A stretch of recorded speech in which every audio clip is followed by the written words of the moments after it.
You may recognize our next guest from his many national television appearances showcasing animals. Now he's here in Buffalo, New York, helping animals too. We'll tell you more up next.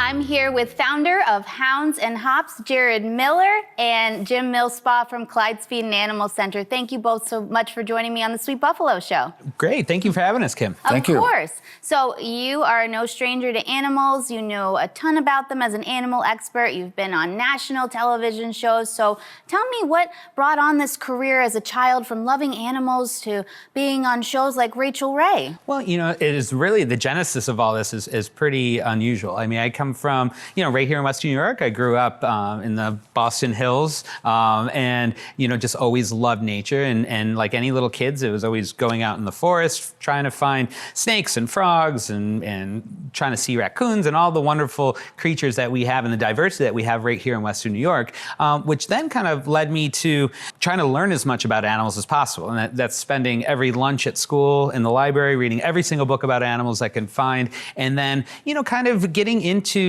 the, early on in the industry by just gravitating towards people that loved animals as well. And this is how I came across my good buddy Jim from Clyde's. We've been, we've been friends for well over 30 years. And when I first started getting into animals, I was always attracted to unique things. I had trained dogs. I had done 4-H, all these things that people do to start getting experience. Because as we know, you can educate yourself as much as possible, but really, unless you get experience, the education only takes you so far.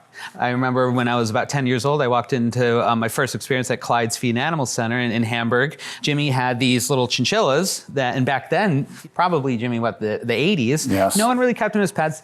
And I got to know Jimmy because he used to rescue them from fur farms and then he figured out that they make really nice pets. So that was one of my first animals I started raising. And then that just grew from there. So I started working, with different animal professionals, rehabilitators, and eventually zoos as well, and started building up a really amazing animal collection. I started a program to take animals to schools and things like that locally. And it just, it kind of blossomed from there. And then I went to school to study zoology. That's my, my formal education. And it kind of inadvertently pushed me into TV a little bit. I started doing, some of the local news channels, things like that, which then led to some national opportunities, which then grew into hosting shows and traveling around the world. And really, it just kind of spiraled from there. Well, I'm very excited to have a celebrity on my show, but you are so humble in all you do. Well, I'll tell you what, I'm when people say that, it's kind of, because I'm not the celebrity. The animals, people watch you because everyone loves animals, and if I can help people love animals more, as you do, as Kim, and as Jimmy does too, through Clyde's, it's like that's my mission. It's like, it's not about me, it's about the animals and people's appreciation, fostering a greater understanding for animals. And ultimately what that does, if you don't know about something, how would you even know to love it or protect it? That is very true. And Jim, speaking of your friendship, you guys are now taking that friendship and partnering on something very special. So talk to me more about Hounds and Hops. Yeah, so Hounds and Hops is a really fun, very unique concept. And, decided, I want something where I can create something fun and also kind of take a little bit of my past experience as a kid working with dogs. And also my zoo career, being a zoo director and working in those capacities, I also got a lot of experience in hospitality. So let's combine those two things together. And our first 2 locations, one's going to be at Seneca One Tower. It'll be opening in the next couple months. The first phase, which will start with dog grooming. The subsequent phase will be in fall. And then about a year later, we're going to, with Jimmy and continuing our partnership, we're going to open a second location in Hamburg as well. And to describe Hounds and Hops, it's essentially socializing your dogs by socializing with people. And what's more fun than literally hanging out with dogs and drinking beer and having a good time. So pretty much our motto is make your best friend better, one brew at a time. Mm-hmm. So it's basically indoor, outdoor dog parks. We're going to have a nice beer garden. We're going to have some interesting merch. And we'll have a bunch of service lines too, grooming and boarding and eventually training and again, the daycare stuff. What better place to start it than here in Western New York? Absolutely nowhere. City Absolutely of good neighbors. Nowhere. Exactly. And Jim, what are you excited about? I'm excited about the whole venture. I like the fact that Jarod is focusing on something on the dog side of things. I've helped him for many years with the large animals, and I remember when he was a kid in college, he came back and he started asking me for foods for large carnivores and small little critters, and I was like, what is this guy doing?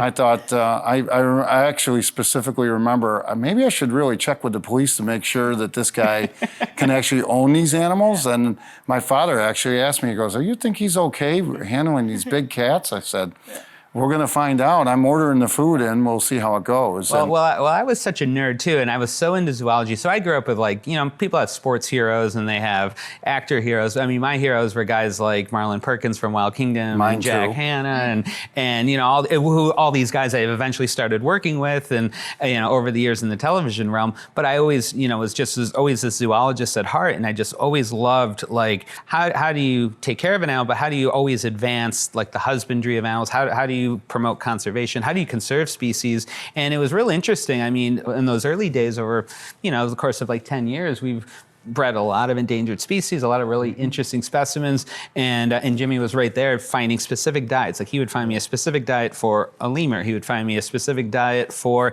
a particular crocodile, for everything. I mean, and it's really, really quite amazing. So so that's how that went. But you know what? It all comes back to the dogs. I'm going to the dogs once again because, as a kid, raising them, training them, grooming them, showing them. Now it's kind of bringing that back around. And I had the opportunity to work on a couple really great dog-centric television series. We had a series back in 2009 called Greatest American Dog, which aired in prime time on CBS and got into the dog world a little bit. And I also, as you do too, and as Jimmy does, we work so synonymously and so continuously with the rescue effort.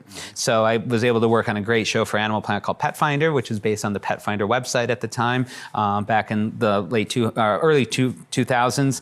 And that just kind of opened my eyes to not only the need to constantly promote rescuing dogs and giving them a second chance, but what the rescue dogs bring to people. It's just a real special thing. So I think another thing with Hounds and Hops, though we're going to be a dog park, we're going to have the service lines, everything you need for any type of dog. We're going to be a very rescue-centric place. That's where our missions are going to fall, and that's where our philanthropy is going to fall as well. Beautiful. And speaking of rescuing, you have another special project that will help animals? Yeah, and interestingly enough, it's under the same thoughts of developing Hounds and Hops, one of my lifelong dreams was to, and I come from the zoological background and worked with all the major zoos in the country and parks. We also have a project that's a couple of years down the line, but we're looking at bringing a really exciting zoological park concept to the Western New York region as well. And we'll talk about that more in the future. We're going to focus on Hounds and Hops now, but eventually we're going to building almost like a sanctuary for a lot of animals that will need homes,